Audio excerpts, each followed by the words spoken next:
what Sean just pointed out now, I think, is testament to just how thoroughly you guys researched this, because I actually had no idea that Bobi Wine said something when Kanye visited Uganda a few years ago. And what I want to ask is, having amassed all of this research, I think you guys probably have the most substantial archive of research on Bobi Wine, enough for someone to produce a biography if they wanted to. What do you think Bobi Wine represents in Uganda? What does he represent internationally? Oof.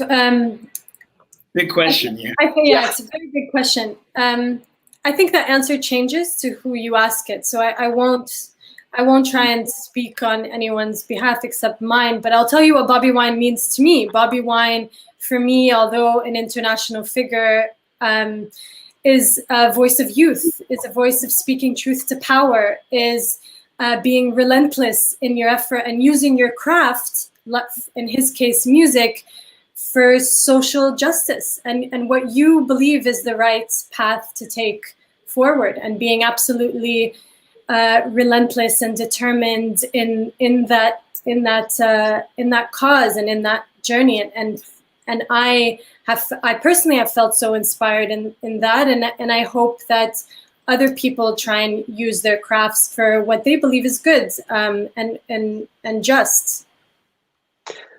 Yeah, and I think to me, Bobi represents a moment in Uganda's history too. We don't know yet what's going to happen from here out, but when we interviewed him while he was under house arrest a few weeks ago, I asked him, if you could do it all over, would you do this again? Do you have any regrets? And he was like, I didn't choose this, really. The moment chose me. And I believe him when he says that, because this really did tank his career in a lot of ways. He can't perform music.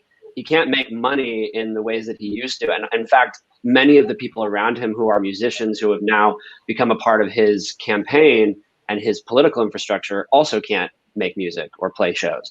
Like, that ship has sailed. They are now on they kind of got pulled into something. And I think, Stella Nyanzi, who's another activist in Uganda, I think she said it really well, that Bobi, he may not be perfect. He may not be the most well-spoken or the most, she's like, his music isn't my, what does she say, cup of tea? But she's like, but he is the person that, as the opposition, that has energized people the most in the country. And so I think the moment sort of chose him, and that makes me want to question, okay, well then what is that moment in Uganda's history? Because they are in a transition, they are hungry for real, actual deep reforms, and I think he represents that. And I mean, to ask maybe a final question, because we don't want to keep you guys for too long. I think it's interesting because you describe Wine as this individual who's very much in the process of figuring things out. He's entering this moment where people have a very general demand for change. That demand needs some specificity in terms of what those reforms are, how the structure needs to change. So as Wine is navigating this process of figuring out exactly what it is he wants to present to Ugandans, what is his source of inspiration? What are the political figures, the movements that he's drawing from and using to shape his political development?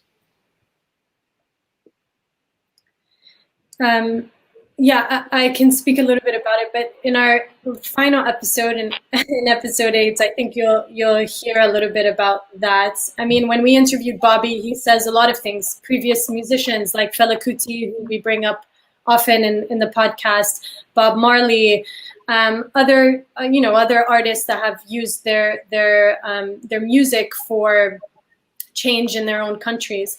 But also previous opposition leaders. I mean, Bobi Wine is not the first person in Uganda to oppose President Museveni.